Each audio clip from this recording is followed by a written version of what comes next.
So as I said earlier, I've been on a quest just to learn as much as I can about this environment for a while. Come on up.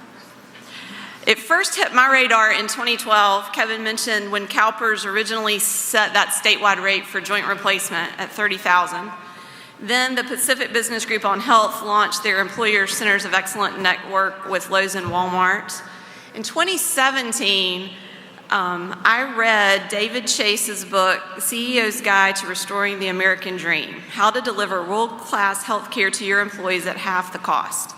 And I learned through that about his organization, Health Rosetta. In 2018, I discovered the Free Market Medical Association and started sharing with you guys and other AAOE colleagues and at some state level events all of this information that we were compiling about what was happening in the employer space.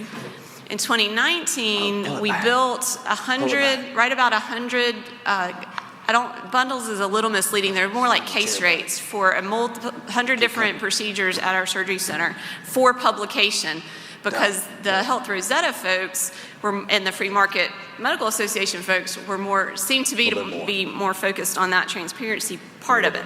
So, but over this entire span of time, from 2012 until today, the employer influence is only gaining momentum, without question. And the number of benefit advisors and third-party support services who are trying to support those employers is booming as well. And so I think it's critically important that we begin to engage with those folks and understand their perspective of the issues. So today, to help us do that, we have convened 3 leaders in this movement to help us understand the employer's perspective and consider ways that we might engage with them. So I'm going to kind of start in the middle first. We have Connie Cranford as our network development expert. So if we're actually thinking about how could we as an ortho forum potentially have a specialty network to engage in this arena, she has the tools and the knowledge and the experience of how those networks are put together. She's the founder of Evolutions Healthcare Systems, which is one of the largest independently owned PPO networks in the country. Evolutions has a proprietary solution for all network and repricing needs, from contracting through claims handling, and she understands what it takes to make a successful network. So she is our network expert for today. On the other side of her, we have Doug Aldeen, who is our legal expert for today, because we can get ourselves in a good bit of trouble often if we don't have that component watching our backs. You may know that ERISA is the federal law that sets the minimum requirements or standards for most retirement and health plans in private industry, and it's intended to protect the members of those plans. Doug specializes in ERISA.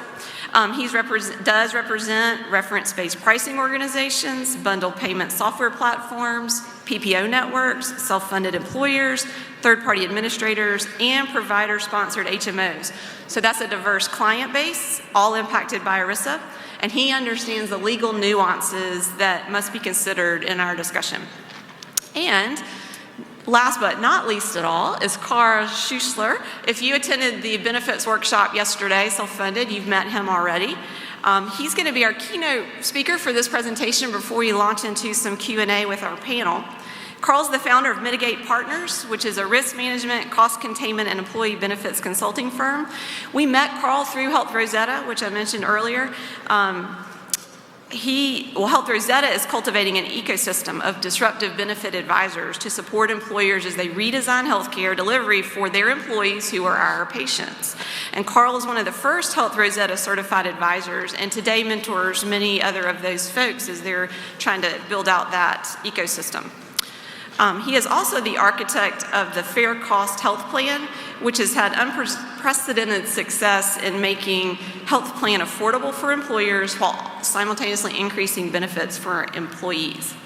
Now, if our tech folks could put Carl's presentation up, and go to this slide exactly. If you were in the session yesterday, you saw this, but many of you were not. So we're going to kick off by watching this short video that was produced by PatientRightsAdvocates.org, which is the organization that has really been pushing the transparency bills that have been discussed so much in the news recently.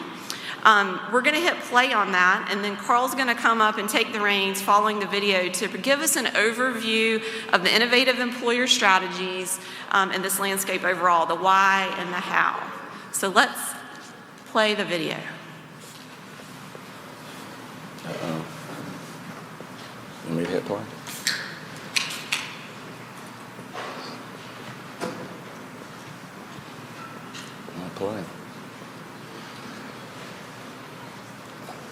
not play.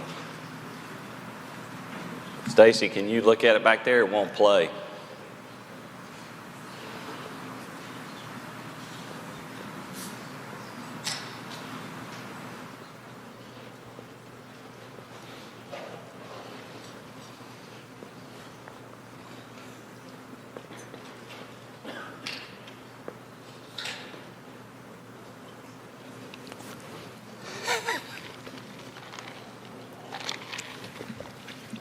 Best laid plans of mice and men. He's got to exit out. There you go. There, hit play at the bottom. Go back down and go, hit. We are self-funded here at this facility and have been for 30 years. Our premiums kept going up and up and up. We're a small 49-bed hospital, and we realized that we've got to do something. When we met at DeSoto Memorial, their health plan spend was about $2.2 million. We just wrapped up the first year, and the spend was around $990,000. So they saved $1.2 million, or 54%. It's remarkable how much you can discount the price of something if you know you're going to get paid at the time of service. What do we eliminate? The middle. We're going direct.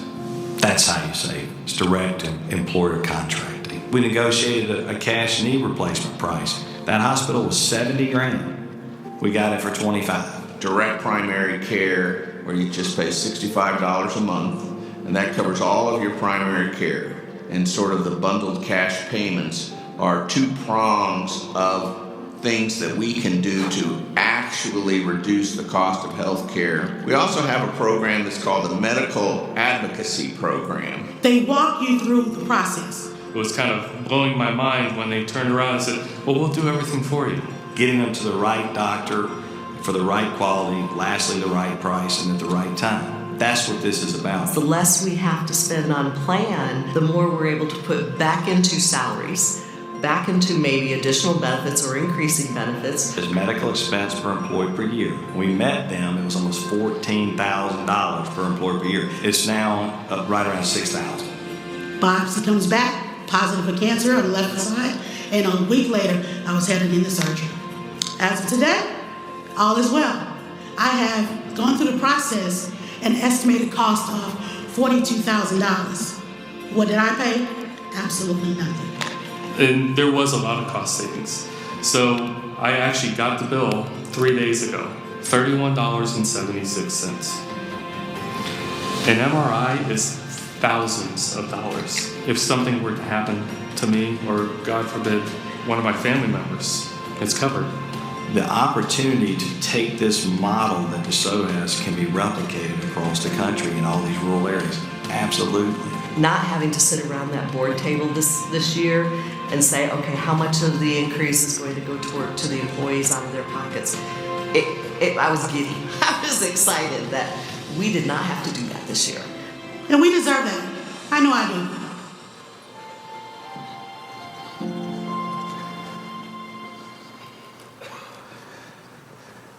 It's a real honor to be here with you guys today. I grew up the son of a physician. My dad was an OB-GYN for 40 years in Macon, Georgia, where I see Wood Pope over there.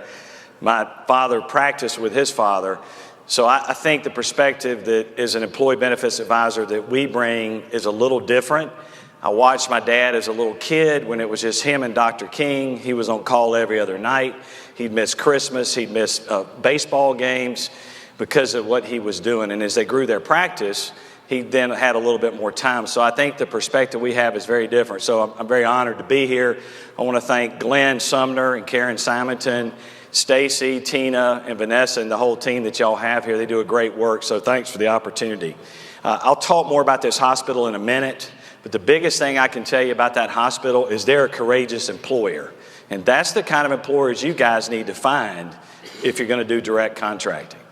Because that employer where we have the tools and the skills to do this and save that kind of money, they have to be the ones to pull the trigger. And that's the biggest challenge we face.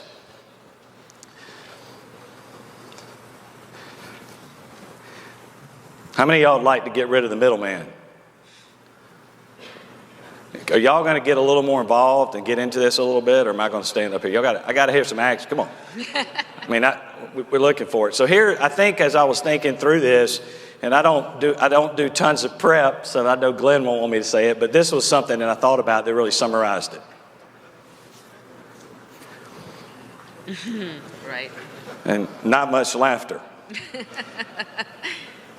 Y'all have to get rid of the third party, folks. You got to get rid of that insurance company, whatever that middleman is, you have to get rid of it. And that's the problem I think that you guys face, but I also think it's the opportunity you have, and that's what we're going to talk to you about today. So what's in this for you? Learn strategies to eliminate the middles. Learn how to build a direct contracting as well as a specialty network. And that's some of the things we're going to talk about. Also, how many of y'all would like to practice medicine your way and on your terms and be paid hassle-free? Anyone? Just a couple of hands? We can quit now, I mean, you know, if you want to do it. And then allows you to put patients first, which I know you do, but you have a ton of hassles by the insurance companies that do it. I know this from my father, and I could go on and on. My dad was, I don't know, how old was my dad when EMR came out? EMR came out, my dad's what, 76 now? So how old was he? He had to do EMR at a late age. I mean, he was in his 60s, and I'll never forget, he goes, son, this is the biggest bunch, and I can't speak like that in public. But he told me and explained it all to me how crazy the EMR systems were. And then when my wife got in the hospital for a laparoscopic appendectomy, they couldn't talk to a different hospital system in Atlanta. The two systems were different. So I watched my dad try to learn that, and it was the hassles at that late stage of his career. I watched how the insurance companies interfered with care. I'd hear the stories at home when he would come home. And then the results, hopefully you can lower your stress level and become more productive, increase your revenue, and then hopefully put more back in your communities and enjoy better benefits for your people. But before, y'all are voracious readers. I know if any of you got through medical school, I got a homework assignment for you. So, by the way, if you snap pictures of my slides, it's $100 a slide. Just put it on your table. But this is, if you're going to take a picture, this is the one to get. This book that AnnMargaret referenced is The CEO's Guide to Restoring the American Dream. We were privileged enough to be featured in it as one of the first 30 advisors to go through the Health Rosetta program. It's a blueprint like lead building principles, the way they build buildings today. It's the blueprint for intelligently purchasing benefits. So what it is, and the book is phenomenal. Each chapter stands alone. You should read it. It's very good. And what I'm sharing with y'all is some of y'all need some of this inside knowledge of what happens on our side of the table. I think it will help you when you deal with employers. The other book is Unaccountable by Dr. Marty McCraw. Anybody heard of that? My father read this and validated much in it. I hope we don't have any Dr. Hodads here. Anybody know what Dr. Hodad is? Hands of Death and Destruction. I know we don't have any of those in the audience. But that's a great book, and the resident TV shows that take off on that. Marty also wrote a new book, Price We Pay. And then American Sickness by Elizabeth Rosenthal. And then lastly, David Goldhill's Catastrophic Care. Has anyone ever seen these books?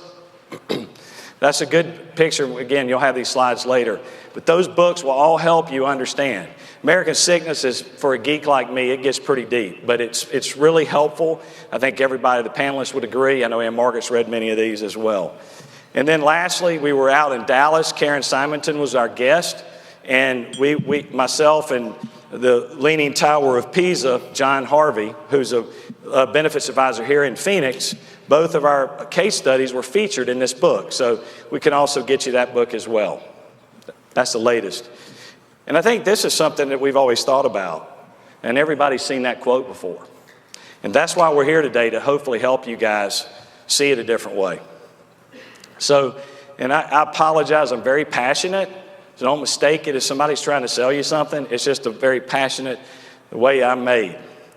You have to eliminate payer from your vocabulary. The last speaker did a great job, by the way. I kept hearing payer. You're giving these people a lot of credit. I've been working with Glenn and Karen on redoing their vocabulary. They don't pay claims. The insurance companies don't pay claims, folks. Your practice and employees pay claims. They process them, and they are the processors. So that's the term you use from now on. We were with a big hospital system in Florida for 3 hours with the chief revenue officer. And before the meeting was over, she was calling the processors too. That's what they are. Don't give them that much respect to be the payer, because they're not. Eliminate reimbursement. How many of you guys are getting reimbursed for a surgery? Does anyone feel like that's a reimbursement? Isn't that a payment for doing your job? Eliminate that too. That drives me batty when they talk about reimbursements. You're being paid. If AnnMargaret takes me to dinner, then I reimburse her. That's not a payment, I reimburse her. Y'all are being paid for what you do, taking care of patients. And I'm not a big fan of the provider word either. I like physicians and facilities. I know that gets complicated. Don't hide behind a BUCAH logo. This is an ID card. Anybody ever seen one of these? That Blue Cross Blue Shield thing's there. Y'all need to change that. Why are we hiding behind it? It's employer-built healthcare. It's your employees, the companies y'all service. You're not servicing Blue Cross Blue Shield. It's OrthoForum in this example. It is your plan. Your name should be on it, not the insurance companies. Key themes today: build employer-built healthcare versus insurer-built. Allow physicians to do what they were trained to do. Do active management versus traditional passive. I'm going to cover that in a few minutes. And relocalize care. We got to get care back at a local level. Care is not national, it's local. It's in your communities. And then focus on building community-owned care. The DeSoto Memorial Hospital y'all saw, we're going to talk about a little bit later. We're building a community health plan for them to take care of the community and have the community involved with the hospital, having the same types of programs. And then the local care team, that's you guys. We all need to get back together without the interference from the insurance companies in the middles. I call it Marcus Welby, MD. If you don't know what that is, Google it. If you know what it is, it means you're as old as me. That's a shame, too. Through active management of your health plans, you can take control and offer 10 times the benefits for half the cost. And there are ways for you to practice medicine your way again and on your terms, hassle-free. And again, your employees of your own practices can have health insurance their way on your terms, not an insurance company's. Our missions are aligned with y'all. And somebody referenced earlier, I think it was Dr. Crawford, my memory right? With Billy Bean, the triple aim. We like the quadruple aim. So improve patient experience, improve patient outcomes, reduce cost. And this is a big one because I've had a friend who had his kid in a children's hospital, and what we were seeing is the care team wasn't all on the same page in some of these hospitals. And that was crucially important. He moved his child from Valdosta to Jacksonville, that children's hospital down there, for that reason. And then lastly, I'll let y'all read this, but neighborhood health care. This is what y'all need to bring back to your communities.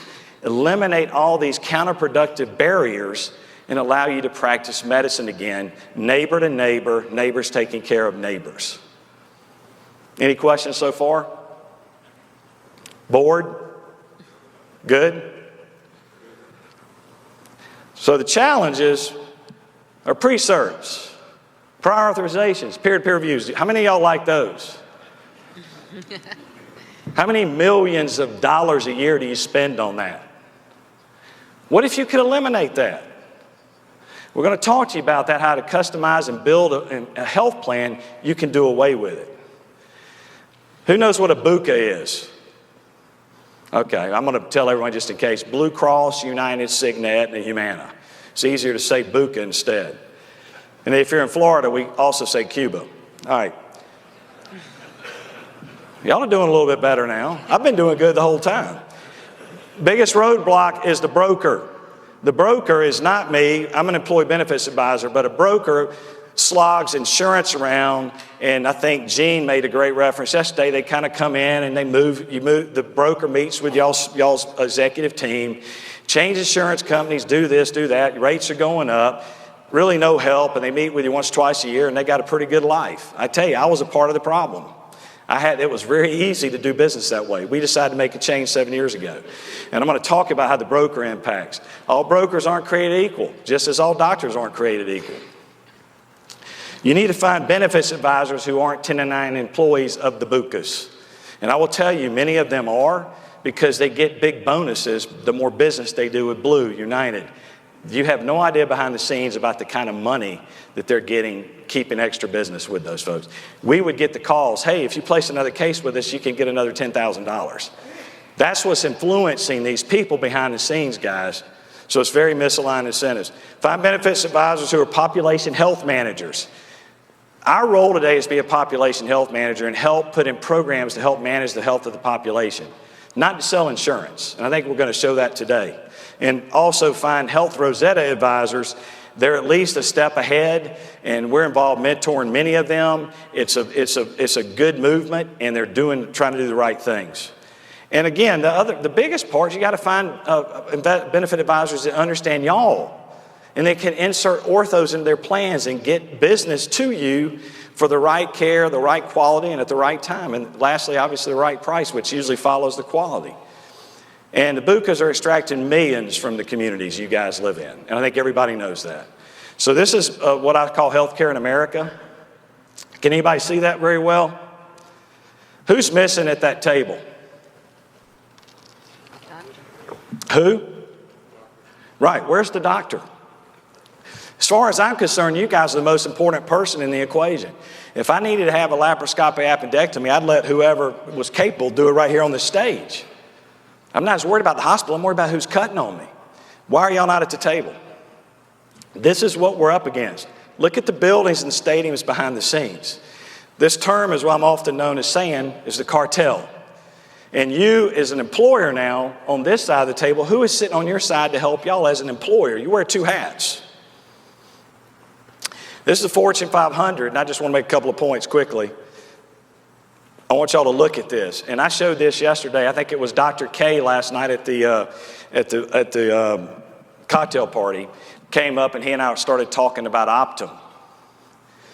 I want y'all to look at these, and you may know this, you may not. I do these talks around the country, and people are snapping these slides like crazy because nobody was aware. While we were asleep at night, United Healthcare owns 630 companies. One of them is Optum, who's their PBM. Y'all know what a PBM is? Program bilking millions. Hey. Doing good. I'm getting picked up. All right, good. All right. So Optum owns 292 companies. Do y'all know what Optum also owns more than anyone in America? Anyone? That's right. It's good to see y'all know that. So Dr. K and I had an interesting conversation. They also know everything about you, as he and I were talking about. What's scary is Aetna and CVS emerging, and Cigna and Express Scripts emerging. How did they allow that to happen, folks? And all of these players you're going to see in the next slide, look at the kind of money these, and they're all middles, every one of them. So let's take it to a step further. By the way, the companies making the drugs, look where they rank in the fortune. 61st and 76th with Merck. So let's look at another quick picture. This is the pharmacy system. This is how drugs are distributed in your practices to your employees and to the group, to the employees, the member, the patients you have. They all live in this too at their company where they get their benefits. So here's the employer. There's the member. There's the manufacturer. There's the drug wholesaler. If y'all remember seeing those three, I know y'all know them as medical supply companies and other things, but they make a boatload of money being the middle person delivering those drugs to the pharmacies. And then there are the three big PBMs again. All of these organizations have gotten rich on your backs and my backs. We have a functionally uninsured America because these people have taken away from us. So I just wanted to cover that. We have to do something about fixing that too, and we have some ideas we've already been sharing with your leadership about that, like what DeSoto Hospital did when we get to it. All right, will this play, Stacy? I don't know. If I click play, will it work? All right. There are no prices on anything here. Oh, believe me, some of it's pretty spendy. Whoa, that's really gone up. Stop. I don't need both, just one or the other. It depends on the price. Oh, that's called shopping. We don't do that here. Thank you for coming in. Your bill? Your version will be mailed to you in 30 days. Good luck trying to make some sense of it. All right. Now, everybody laughs at that. Here's what's scary. I could get real mad. I did yesterday. Why are you laughing? That's the system. What a system. If I was selling you a car today and you and I argue, I said, take the car, how much is it, Carl? Don't worry about it. Just take it. All right, fine. Drive off 30 days later, get a bill for $100,000. What your comment is, hey, Carl, what's going on? What is this for? Well, that's the car. Well, I didn't know what it cost, and I tried to ask you, you wouldn't tell me. That's crazy. And our health plans that we do for our clients, We know the cost up front because we have tools and systems in place to do that. So real quickly, this is what we call a traditional passive health plan. And the reason we're showing this to you, two things. Think about your own practice with your benefits, and then think about the people you're calling on that you want to try to get as patients. It's what we call a passive plan because it's managed by the BUCAHs. It's BUCAH Insurer-Built. These plans are real hard for you guys to insert yourself in alongside a BUCAH so that you can direct contract and do your business within that environment. You take a lot of your patients, I would assume, from those processors, right? Not payers, processors. We get it. But we can help you, and we're going to talk about that a little bit later, of how y'all can get out there and get involved in not a passive health plan, but one like this, what we call an active managed health plan. This plan is built brick by brick. We basically deconstructed the whole system. It's the same thing when you heard from Billy Bean this morning towards the end of that movie. At the Boston Red Sox, we're interviewing him for a job. He says, if every team in America is not tearing the system down with their current players, they're dinosaurs. And that we certainly don't want to see, obviously, a group near and dear to my heart from growing up around medicine my whole life. We don't want to see that happen to y'all. So we're hopefully going to share some ideas for y'all to take charge. But these plans are built brick by brick with the best bricks. So if we think that Dr. K is the best orthopedic surgeon for hand or whatever he does, we want to make sure we get the members of these health plans to him. And we can design the plans, as we call weaponizing, where they can go there with no copays, etc. So you can get patients from that, but they're steered to you by a plan. The BUCAHs don't steer, guys. You're just in a network and throwing darts at picking you. How would you like to be the preferential choice to be picked? And we can do that. And that's what we call employer built. So these are the kind of plans that you guys have to go after, we think, because it's hard to work alongside the BUCAHs, and we'll talk about that. So you can work great in here, and you can be inserted in here and have patients. Also, a little fun slide we like to talk about is Mr. Potato Head. And I don't even know if they have that anymore, but on the left, that's a BUCAH plan. It's off the shelf. The solutions don't work. The costs go up every year. In the middle, why not take the parts and build it yourself? That's what we did with the hospital. Connie up here was a part of our team that did this. We met on October the 1st, 2018. I know Connie won't ever forget it because the meeting was from 1 o'clock to 6 o'clock at night. It's 5 hours, and we built their plan brick by brick. And that's how they saved 54%, folks, because we took the time to find the best solutions and put them in, not let the insurance company dictate what we took off the shelf. And this is going to be real complicated. I know y'all are obviously a lot smarter than I am, but this one's complicated, but I want to show you. Your goal is to get to the patient. We need to get back to a patient-centric care system. You got to get to the patient. Here's how it works behind the scenes. So say Dr. Pope wants to go call on, I don't know, Schuessler Incorporated. They got 3,000 employees. Dr. Pope can go meet with the employer. Let me put this up. This is what we call the local care team. That's the group that needs to take care of the patient like in the old days with no interruptions. That's the employer. So Dr. Pope goes and calls on the employer. He has a meeting with the employer. They're busy. They're trying to make money. Their health plan costs are out of control. He says, hey, we can do a bundled program for you and come inside your health plan and save you a lot of money. Great, good. All right, well, thanks for your time, Dr. Pope. I'll get back to you. That employer calls his broker, and the broker says, you don't want to do that. And that's where this thing falls apart. It happens with direct primary care. We watch it over and over. I know you guys are very intelligent, but I promise you, when you go out in the marketplace and call on companies, they're going to call their broker. Why do they trust their broker that much? I have no idea, because most of them aren't doing the kind of work we are. That's the problem. So here we are right here. Then you got a third-party administrator. You want to try to get away from the BUCAHs. You work with an independent administrator. Then you got your claims data analytics. Then you got your PBM. And then we use RX consultants, pharmacy consultants. That's the model. And then you got your utilization management, disease management, case management. That's y'all's favorite, right? Pre-cert, prior auth, peer-to-peer.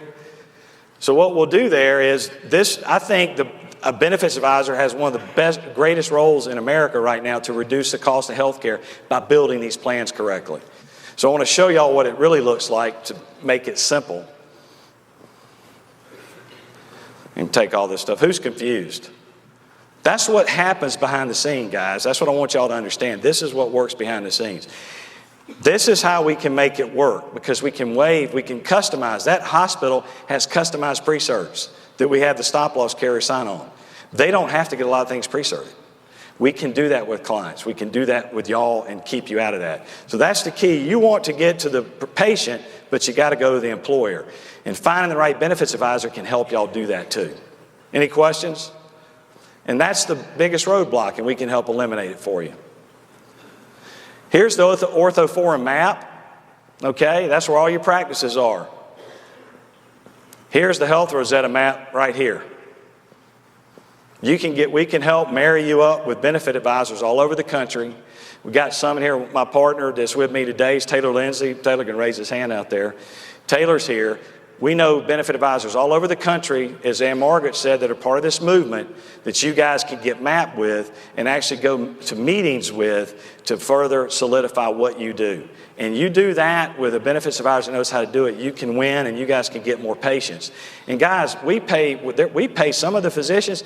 We want you guys to get paid better than anybody. We pay some of the physicians 30 days prior, day of, within 30 days. So that's what we try to do. I don't know how long it takes y'all to get paid by the insurance companies or the processors, but that's the map. And what drove us was this. This model is obsolete. Remember, Billy Bean, if you don't do this, you're gonna be a dinosaur. So that's why we created this health plan.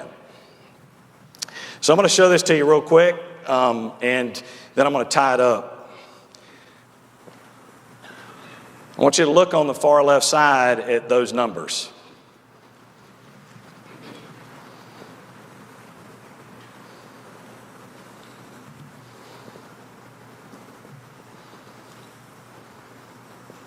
If you hit an out-of-pocket max on the programs we put in with clients, then you must take about 80 drugs a month, because there's no way to hit it.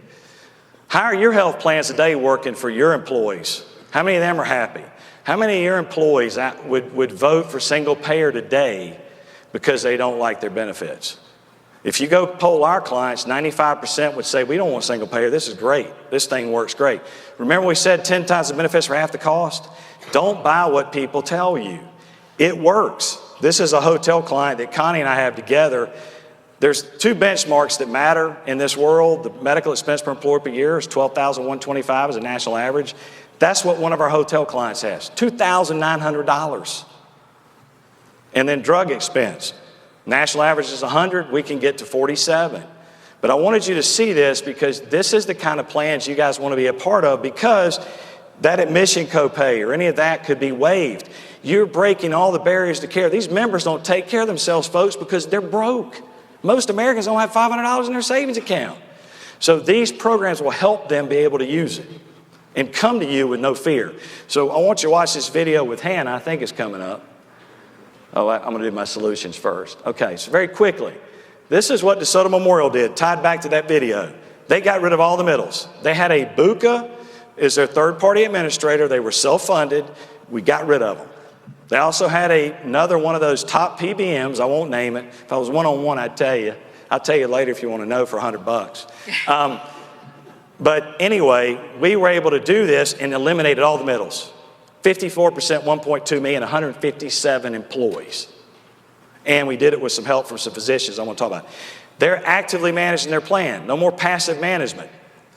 They relocalize care. We're in the process of bringing the city, the county, and the school together to try to work together and get on their health plan with them. And we utilize cost and quality and transparency tools with direct cash pay. We made the hospital their own PBM. Some of you guys could actually become your own PBM and cut that middle person out. And we can talk about that later. That's what they did. They implemented DPC. Dr. Kendrick Johnson's in the audience. He's a direct primary care doctor here in Phoenix. Does anyone know what DPC is? Can I see a hand? Does anybody know? Because I'll explain it real quick. Okay. How many was it? A lot. Okay. Direct primary care is exactly what it says. You are in a direct relationship with your doctor. And the internist today, at least from what I've experienced when I go to the doctor, is this fee-for-service model that many of us participate here with doesn't work. And what a primary care doctor's become is a referral.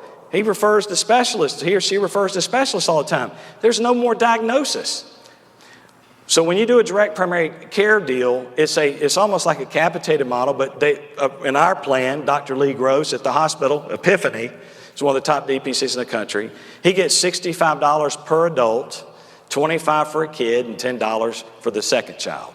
And that's what's paid. The hospital absorbs that cost, and they have them sitting right across the parking lot where they can go see them.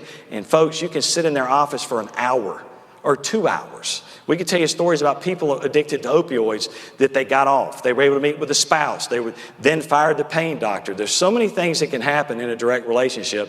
And people like Dr. Johnson don't refer to specialists all the time. And I know when there's ortho issues, they certainly make those referrals. But there's a lot of referrals out there. And then those specialty costs make your plan costs go up. So the direct primary care to us is the foundation block of building a good plan. And there's plenty of them around the country. And then we implemented some data analytics that we can talk about, just like what Billy Bean said today. We're in 100% agreement. You guys have a lot of data. We see, by the way, the BUCAH data that comes out is crap. And I won't go over it all, but it's crap, not good. I can tell you this, I'll tell you real quick.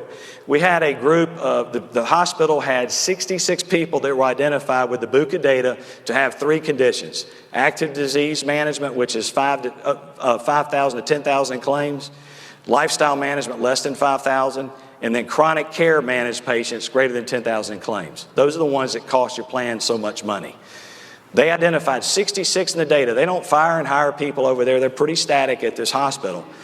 In 3 months on our health plan, with good data analytics, we identified 31 more people that fit the criteria I just told you about. 31, 3 months. Had to have a claim to be identified. That's the data they have that you see as a practice and that other employers have. I promise you, it doesn't work and it's not going to help you. Remember, their stock price can't be where it is if it's not. Oops. All right. So here's some of the challenges this hospital faced. Fourth poorest county in Florida. Lost obstetrics, my dad would love that, in February of 18. Members got to drive an hour to have a kid. That's a problem across America. State of Texas, huge problem. 450 rural hospitals threatening to close across our country. That's why this is so important, a mission for us personally. Foreign medical spend. That's how many of the members at the hospital were going outside for care. There are only 49 beds. They have no cardiac or anything like that, which is fine. But their health plan wasn't designed correctly. They could go anywhere in the country for the same cost, same deductible. And then that was their spend y'all saw earlier. The results, they saved $150,000 in their stop-loss premiums. What you guys do, and that was 54%. What y'all do if you're built into a health plan, we can get credits from the stop-loss carriers for what y'all do. That's a ton of money, 54% on their stop-loss premiums. Well, it's 58%. Weaponized the plan design, we've already covered that, implemented DPC, and they hired their first full-time surgeon in the history of the county. And folks, just changing the world down there. This is the 4th poorest county in the state. Foreign medical spend was cut to 62%. All of a sudden, everybody started going to the hospital because we broke the barriers to care. You heard Hannah earlier, you're going to hear from her in a minute, what she did. And then that was their spend. And the stop-loss carrier gave the 2nd ever rate decrease in the history of the company. That's what can happen. How many of y'all had rate decreases on y'all's health plans? How many? Oh, that's a lot. Maybe we could learn a lot from you guys too. All right. And then lastly, this was 3 months with a BUCAH. So I want you to look at these numbers. I want to make the point. It's really important. 3 months with a BUCAH, their spend was $302,000. 7 months on our platform, it was $478,000. Is that crazy? That's what you're dealing with. They're not trying to drive your costs down. And then lastly, 1 year, you saw this already, so I'll fly through it. That's what they say, 54%. All right, now I'm going to let y'all hear about Hannah's story. Listen real closely to what she said of why she likes her plan. The benefits are done for Hannah, not to Hannah. Most benefit plans are done to the employees, not for them. Stacy, you want to try it or you want me to try it?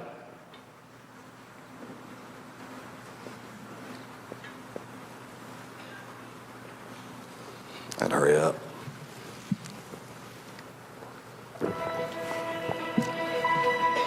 Well, the benefits that we have here at the hospital are more so focused on the employees. The latter part of August, I had a concern regarding my neck, and I went in to see my primary care. Listened to my concerns, and he recommended certain protocols. It was my choice of what I wanted to do. You would think with the specialists, the appointments are so far out. Within maybe 3 weeks from seeing my primary care, having my test done, getting my results, finding out that I need to have biopsy done. Biopsy comes back, positive for cancer on the left side, and a week later, I was headed into surgery. As of today, all is well. I have gone through the process, an estimated cost of $42,000. What did I pay? Absolutely none. So before, I was paying all that money on my premium, and I never used the plan because I was reluctant. Because if I have this copay, I'm gonna have this deductible. We don't have those issues. Every concern I've had since day one of this plan, I have addressed and have taken care of this year. And I've paid absolutely nothing at all. And we deserve that. I know I do. And this video, just so y'all know, these are things that we didn't pay for. These videos, we were contacted from the DC Boston area where Patient Rights Advocate is, contacted a healthcare journalist that I know that wanted to talk to some Florida employers who were doing really innovative things. And so they came to us and they came and interviewed 3 of our clients and shot these videos. So we didn't pay for them. They came after us. So we're honored and humbled to be in that position. And I think it's real important. One other quick thing, we're working with the school system. And if any of y'all laugh at the term cartel I use when I show that healthcare in America, I can tell you stories. The insurance companies filed a protest against us. And guys, it is nasty. When a CEO of a major insurance company flies down to meet with a group of 10,000 belly buttons, that's a pretty big deal. It's not IBM. So there's a lot of changes going on, and we want y'all to hopefully be a part of it. So in the words of the Doobie Brothers, taking it to the streets, I'm going to wrap up. These are the reasons we think, and we're here to talk about on this panel discussion today. These are what we're here to talk about. Hospitals are turbocharging their rates. I'm going to give you a quick example. This is our client, and you'll appreciate it. Connie got the claims data. There's a fractured radius and a fractured humerus. That's what the hospital's charged. I don't know what, I'd have to look to see what was paid to you great folks who did the surgery. Fractured radius, not a shatter, not a break, a fracture, $198,000. That's what a BUCAH, if we've been with a BUCAH, and you can get up to a 60% discount at times, and that's what was paid. That's what our plan paid. And if you want to talk about discounts, how about 89%? So that's what's going on out in the market, guys. And just today, they were sitting right there and we showed it. We had a colonoscopy done on our hotel client, $17,488 for a preventive colonoscopy. So this is the things that happen. Yeah, you get a discount and all that, but it's still ridiculous. Their colonoscopies, Dr. Johnson said they can get some colonoscopies for $600 with their patients by direct contracting with GI doctors, which is what we're going to talk about. And then the current market dynamics, charges relative to cost. This shows you total expenses a hospital faces, and the blue line is their billed charges to total expenses. So they're making a lot of money, and what I am so thankful of it for you guys is y'all stay independent, which is great. I mean, so many of the doctor groups are being bought up by the hospitals, so it's great. And then the stock price grows very quickly. The MLR, medical loss ratio, we're not going to get into. There was a stock prices in 09. Look where they were in 18. We need to update it. I realize it, but I wished I'd invested in those stocks. I mean, did anybody have? I mean, I probably in some mutual funds who do, but I don't do business with the cartel. I'm not real smart. I probably would have been retired. So anyway, it's time for a revolutionary model, we feel, and I appreciate y'all listening to me, and I'm going to turn it over to AnnMargaret.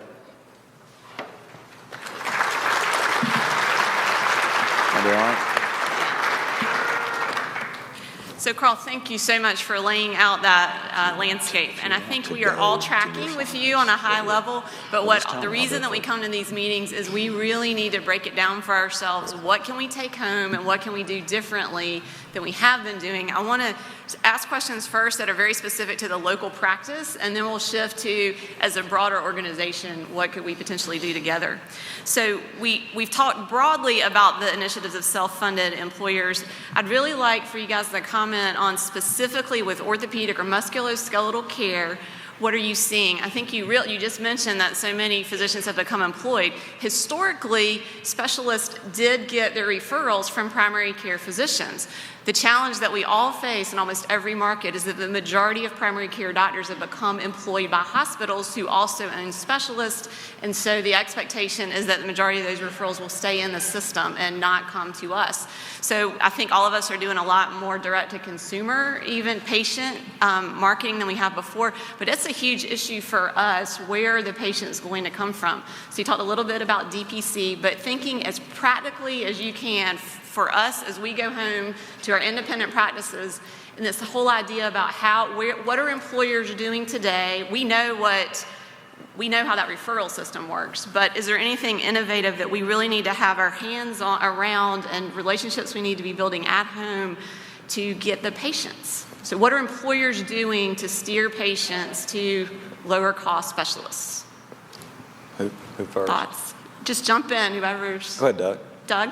Well, thank you. I think initially looking at hospitals' financials, so when you look at that graph and you look at the rate at which hospitals are increasing their charges relative to their costs, I think there's a great opportunity for employers to really wake up, understand exactly what's happening inside these facilities, which I think creates opportunities for you guys who own your own, ASCs and stuff like that.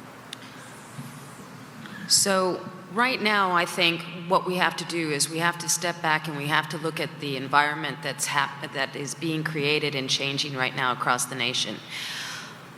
The media is putting healthcare under a microscope because they're getting wonderful sound bites about it all. But there's a lot of people just out there doing a lot of chatter and scatter. This actually is an advantage for us because it's pushing it to the forefront.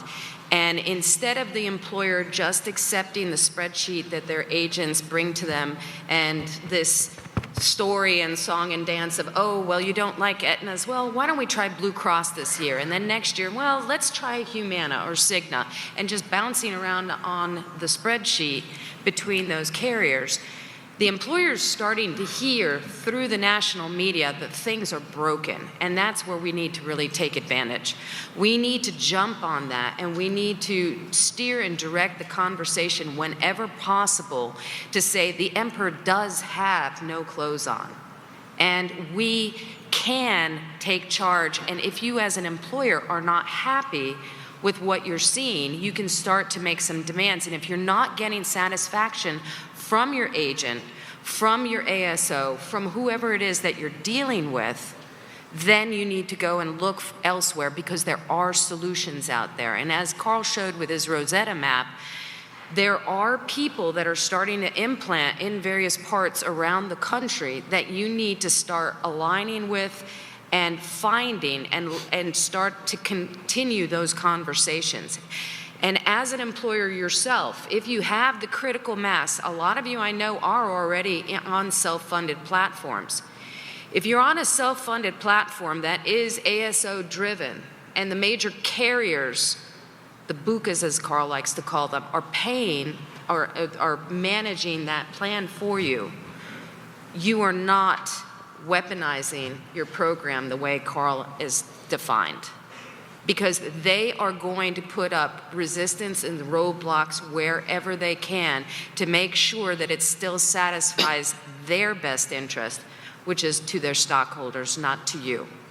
So those are the kinds of things that you need to involve yourself in. You need to start getting involved in those conversations, aligning yourself with other specialists.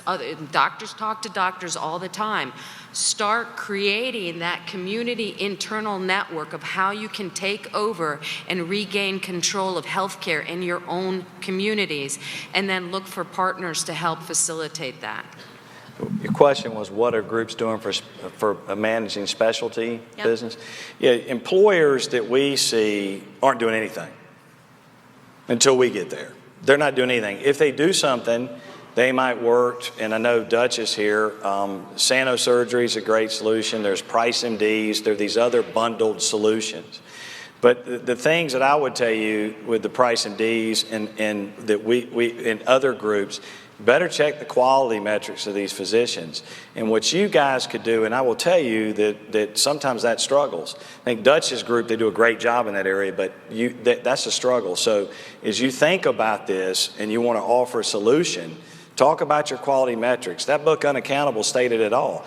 I can find out everything I want about a car, but I can't find anything about my doctor. It's hard to find anything. We have solutions that allow us to, but I don't see employers answer the question simply doing anything out there. They're using their BUCAH network, and you might get a patient or you might not. But if it's done right, we can steer it to the top provider, top physicians in the community and work a deal and a direct contract with y'all, and then you can get patients. And when that member, you get in that member's pocket saying, hey, if you go see Dr. Pope, it's no cost to you, but you go see Dr. Schuessler, it's $500, and we think Dr. Pope's a better physician, they will go to Dr. Pope.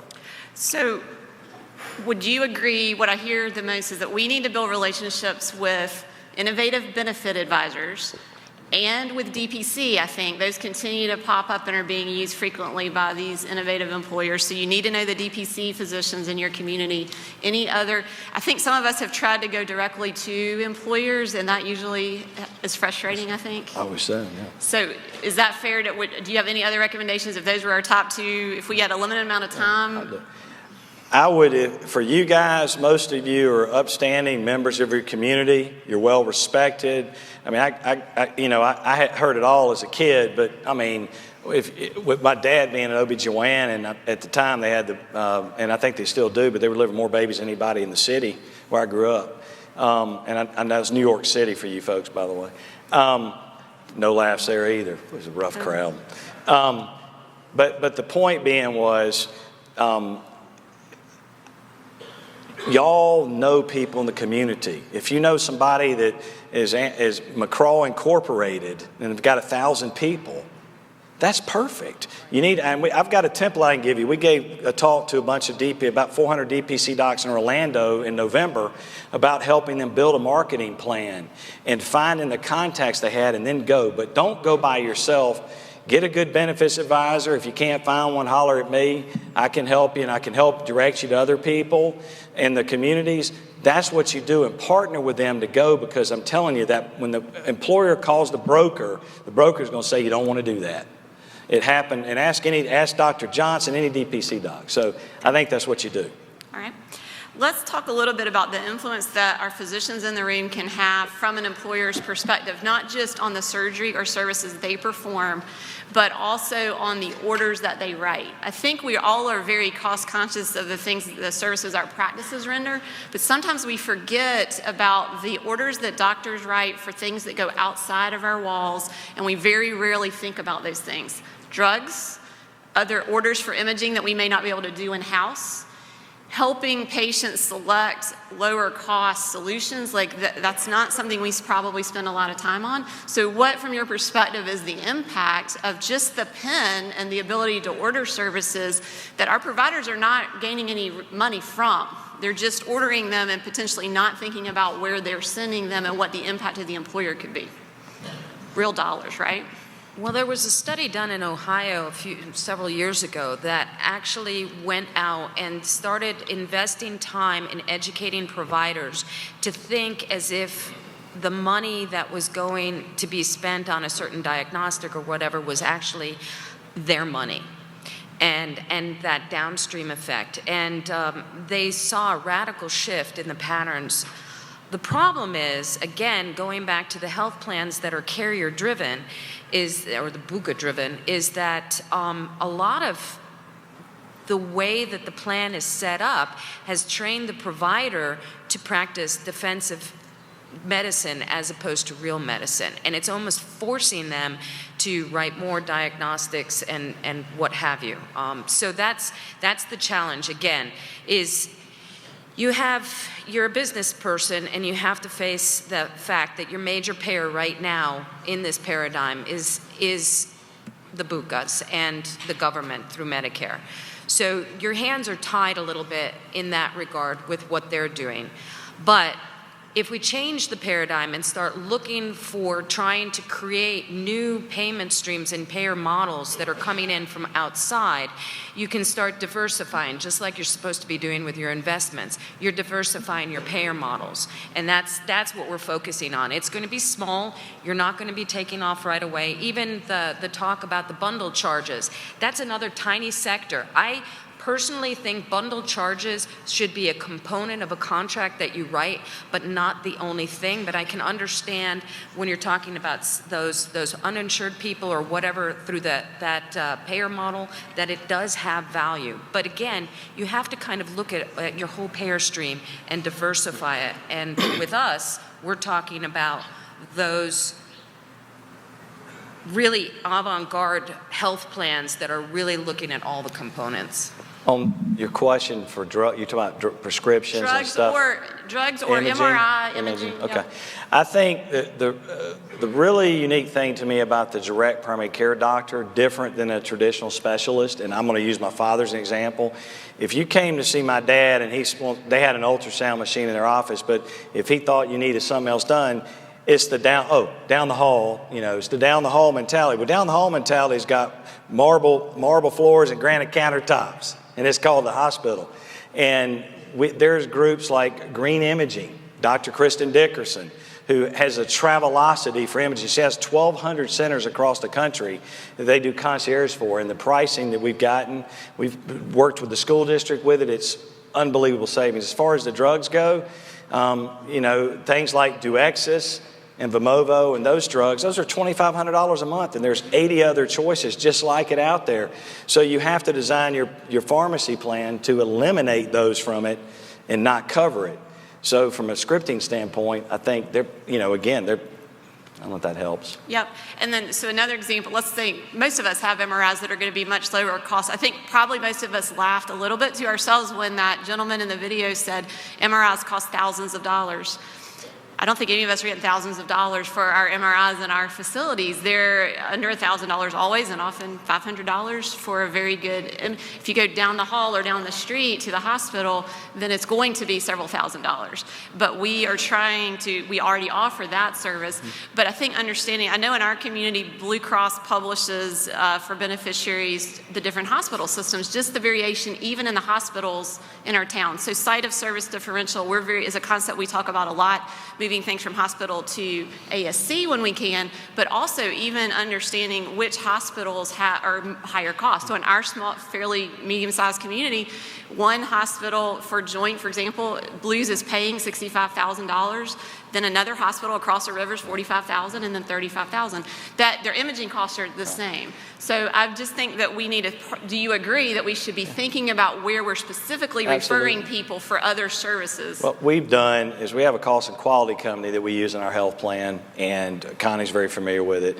And through Connie and what she's done in some of the particular parts of Florida, Southwest Gulf Coast, we have an imaging facility that agreed to 100% of Medicare. We're getting MRIs done for $150. And what we've done with our employees in this health plan is if they go there, there's no copay. If they don't go there and they go somewhere else, it's a $100 copay. And if they choose door number 3, it's a $200 copay. So they'll vote with their wallet then. I think you guys have to find those connections in your community, and through a Green Imaging, something like that. Dr. Johnson here in town, as I said, DPC doc, they built those relationships and they know where to refer. But a cost and quality company inserted in your health plan can also help with that. And if you weaponize it, AnnMargaret, the key is to make the member think with their wallet, and they will go where that is. Right. All right, let's shift to the quality. Connie, you having a thought? Yeah, the only thing is that, again, you have to keep it in the context of that works when you're working with health plan designs that are structured and built the way we are. You're dealing right now with the main players that you are getting paid by. You are getting, basically, you're working with an all-you-can-eat buffet network. where they feel that they have to have everybody in network to satisfy everything. There's no refinement, there's no assistance in steerage or anything like that. So even worrying about what hospital are you sending them to and so forth in the current model that most of you are operating on is not going to yield the effect. So you have to go and find the right models to work with. Right. Doug, did you have anything to add to that? I think that sums it up right there. Okay.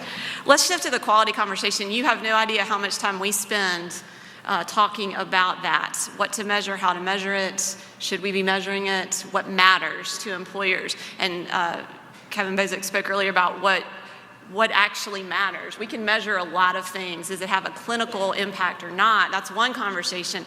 But where we find ourselves most frequently is what do the purchasers actually care about? And we're always intrigued when we hear people say that you're accessing quality measures for us because we're not sure where those come from.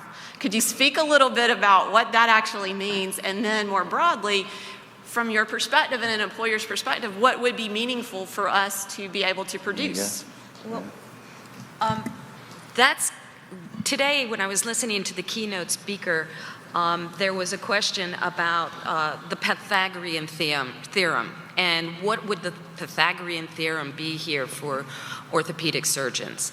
And he was saying, well, you know, we've got the payer is looking at cost, the patient's looking at cost, so maybe all we have to worry about is cost.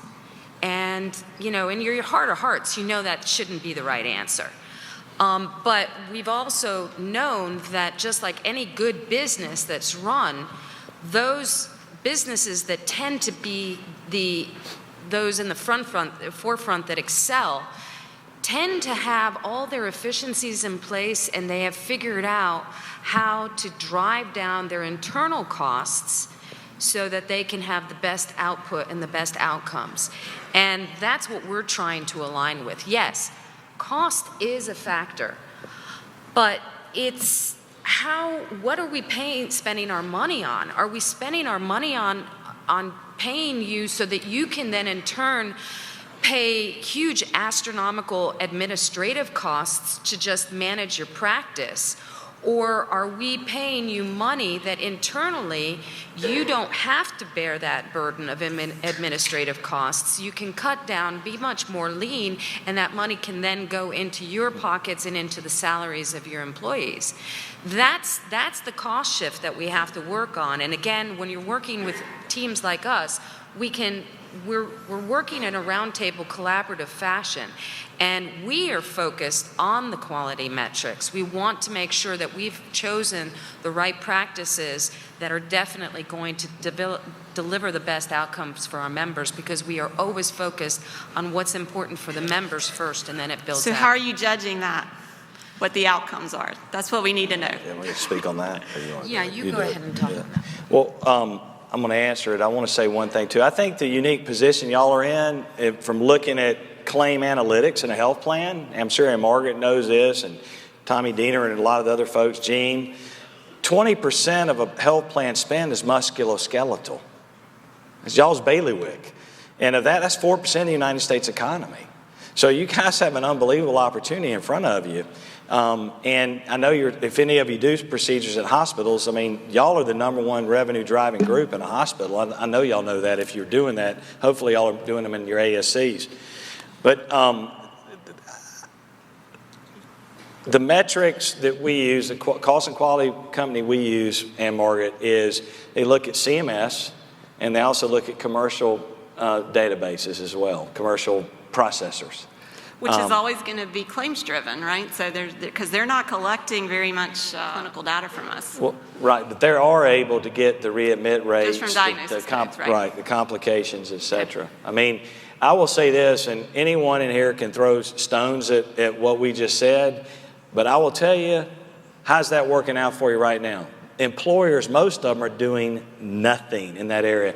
And if you can come to them and talk about your quality, that makes you different to begin with. Right. And the lost productivity, when you talk to employers, talk about how much productivity those employees lose when they have to go through more physical therapy for a surgery not done correctly.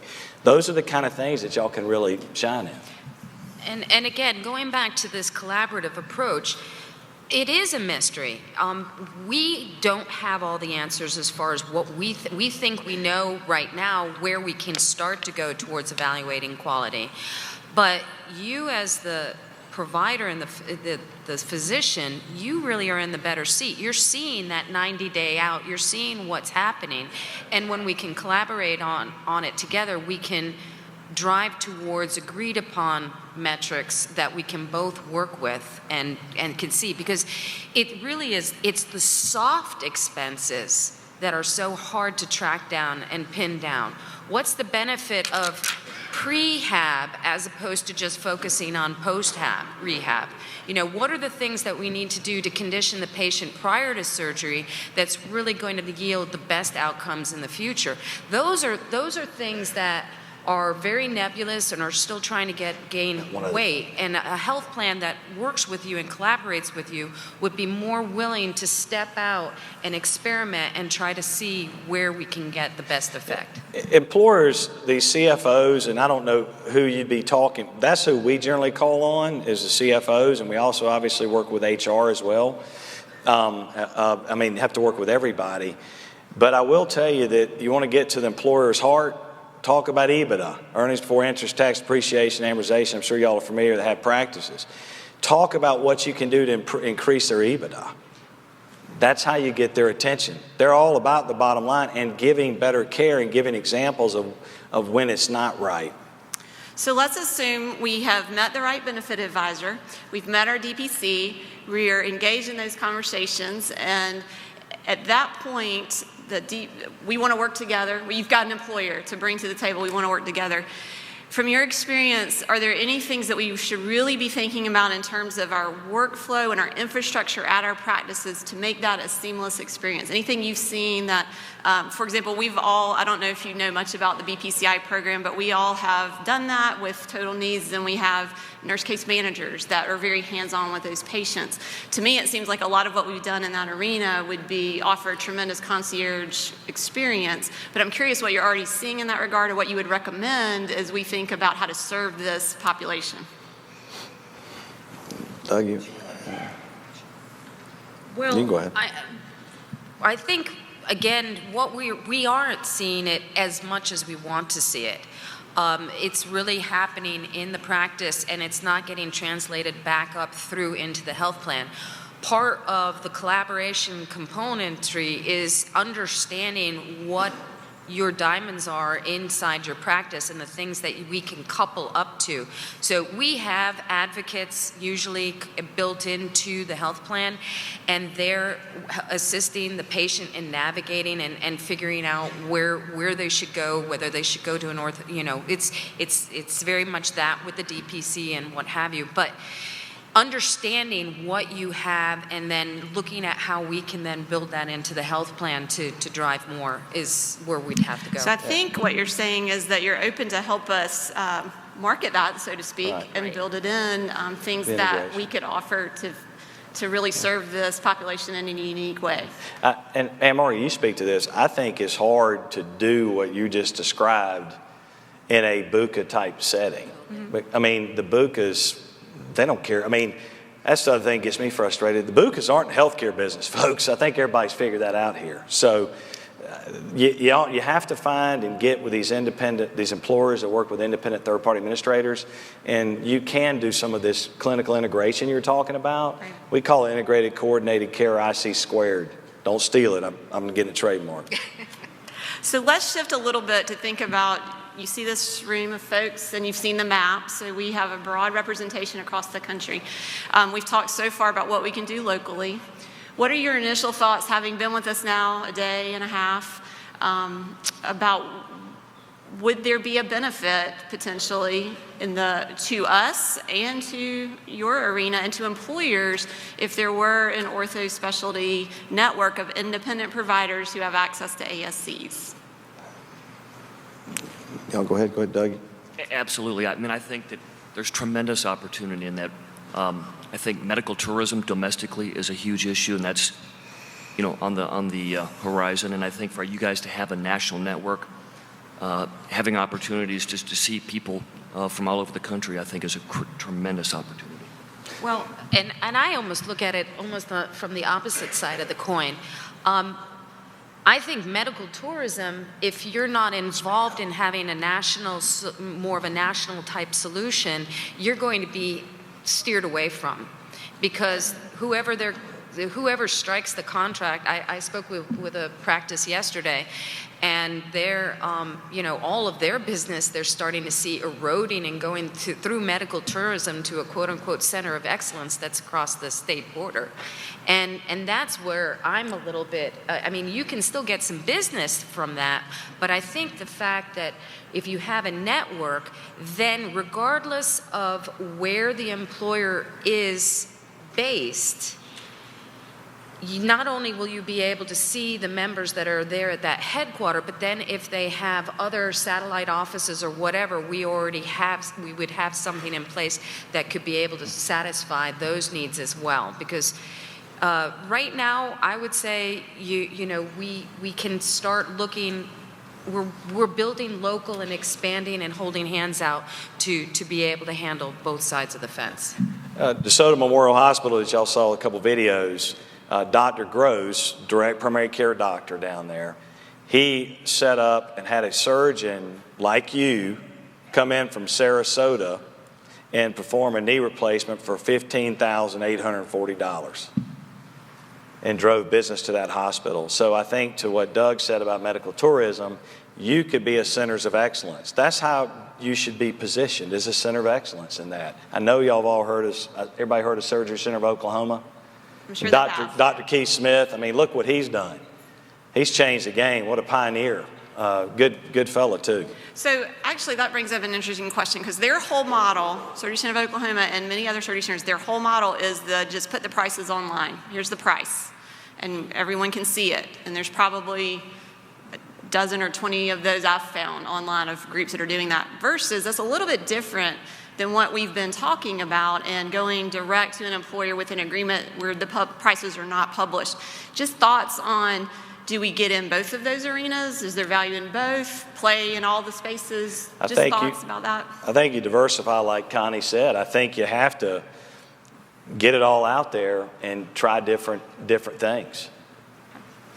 Just as an example, Walmart as a bellwether for what I think is coming in the market. They require, not suggest, but require patients to go to 8 different centers of excellence for different procedures, whether it's knee replacement surgery, cancer diagnosis, whatever it may be, but require their employees to go to 8 specific places. And then they want these people to take care of them when they get back. Right. Correct. Right. And that's where I have a little issue with the centers of excellence. I think we have centers of excellence in our own communities, and you are the center of excellence for your own community.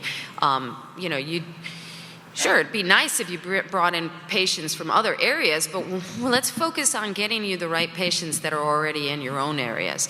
And that's the other thing too, is qualifying your patients and making sure that the patients that you see are the patients you should be seeing that actually drive to the procedures that you want to perform. And that's, again, putting the right people in the right seats on the bus. Have you encountered, as you've built these plans, one of the things that's come up with me recently is I have several benefit advisors who are linking me up to employers, but at the same time, because we just meet one need, we just meet the musculoskeletal need, if they can find a health system that'll agree to a certain percent of Medicare, and they want exclusivity for that entire, and so they already own orthopedic surgeons, even though I met the folks first and they would be interested in sending that to us, and we have, the hospital frequently will try to exclude folks that aren't owned by the hospital. Have you had any experience in navigating that? Do it. Well, most of the time, what I'm seeing is hospitals trying to exclude other hospitals. They would prefer that then you're routing everything through their physicians and the ones that perform at their hospital. But that will be the next step, that they're going to try to ostracize the independents. They're doing the cyborg approach right now, where they're having the solution all in-house. But right. I think that again, as a health plan, we're going to be collaborating with those hospitals. Usually what we like to do is we like to pick one safe harbor hospital and really work closely with that hospital for the times when it's necessary to go to the hospital, but to be open-ended and say, look, there are times when, just because you're the hospital and you want all that business, there are times when it makes more sense for the patient for them to go to a freestanding ASC. And that's where the pigs get fat and the hogs get slaughtered mentality comes in. When we really try to push the conversation always back to what's best for the patient, then everybody can walk away satisfied, and there'll be enough to share going all the way around. Our clients can go anywhere in America.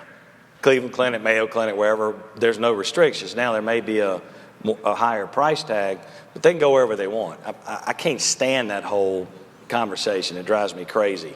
They should be able to go where they want and be able to pick it with the help of the nurse navigator that we use. And as far as the hospitals go, AnnMargaret, we haven't really had those problems. We're going to steer to the quality providers with the help of our tools and things that we would love to have with you guys in direct contracts. So I don't really care what the hospital says. When it's an independent third-party administrator, not a BUCAH, you can do whatever you want. That's what you can do your bricks by bricks. Right. But unfortunately, 94% of the market is with the BUCAH. I have more questions I can guide them, but I also want to give time if any of you have questions that you want to ask. So if you do, just jump up. If you don't, I'll keep going for a few more minutes. You ready? All right, let's go back to the network idea, the national network idea. Connie, could you help us break that down a little bit? It sounds like a great idea, but it also seems very overwhelming, honestly, when you think about the details. So kind of from just to break it down, what would that look like? Where would we start?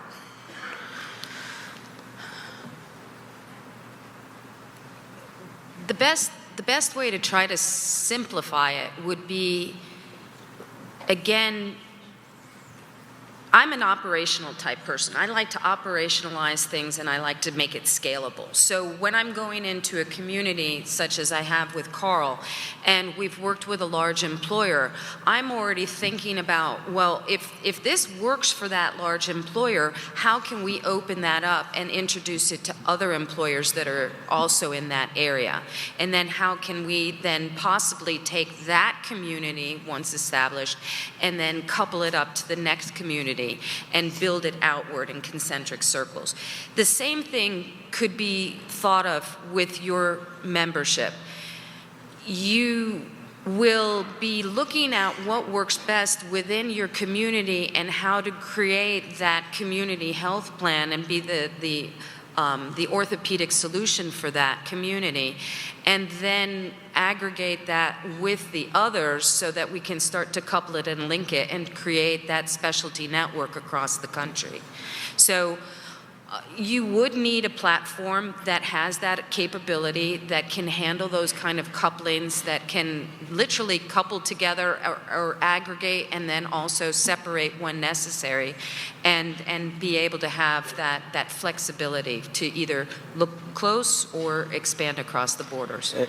And would there be an opportunity for the orthopedic surgeons to generate revenue from other third-party administrators and other people offering that network to where they could also get paid for that? Most definitely. I mean, there's different ways to insert it into different things. I know that workers' comp is a little bit of it's a different beast in a sense, but we're still treating the same humans. There's still the employees and so forth. So that's another way that it can be looked. And they tend to, on the workers' comp side, they already do a lot more with specialty networks on the whole. So that's an interesting point, because one of the things we're 96 groups, different tax ID numbers, who also have surgery centers that frequently have a different tax ID number. So there's a lot of different entities. Are there any legal considerations when we would join together in that way that top of mind? I mean, it's just going to be, you're going to have like a multi-plan type network, okay, amongst your physicians. So there's really no risk. So, I mean, it's pretty straightforward. Because we're so used to having to run everything through our Medicare mind, like what am I going to get in trouble with the government if I do this? And some of those things don't apply in this market. And the workers' comp comparison is that one of the things that's hard about workers' comp nationally is that every state has different rules and different rates. But that also applies to this conversation because the market rates for things are very different across our geographies. And so I struggled initially because I didn't see how we could come up with like one price that we would all. But you wouldn't. Right. Yeah. So could you speak to that just a little bit? Yeah. No, it's definitely not. It's more literally thinking of it as train cars getting coupled together. So, and that's the way, PPO networks were devised to begin with. So you have and even within your community, you can define your reimbursement model based on the health plan design. So health plan designs that are willing and wanting to channel everything through you as the go-to orthopedic practice, you might have a different kind of a reimbursement model, especially if they're willing to embrace your case management tools and everything like that, the ones that are much more closely linked and coupled. That you might find that you can give them a better deal because they're working more efficiently with your practice. And then, so again, you need to have, that's where I specialize, is being able to understand the terms of engagements for all the different, whoever plugs up to it as far as the employer is concerned and the health plan that they've selected, and then figuring out what the appropriate rate is and reimbursement it is necessary in that instance, and then expanding that across all of the groups that are in the network. Y'all have 4,600 doctors. Y'all got a lot of power. You got a lot to offer people. I mean, that in itself is powerful. And I think you could take that to the large employers, the Walmarts, to these people too. I mean, that's pretty powerful. I don't know if y'all realize what y'all have. I agree, but I also think that the best way that you can figure this out is for those of you, especially the larger practices that are already on a self-funded vehicle, for you to start thinking about how would you be able to take advantage of yourselves and accessing yourselves for your employees and their families. That will start to familiarize yourself because then you're kind of working on both sides and you can see how that's coming through. So if y'all were with us earlier this morning, I think Glenn spoke to the fact, or Mike maybe, that we feel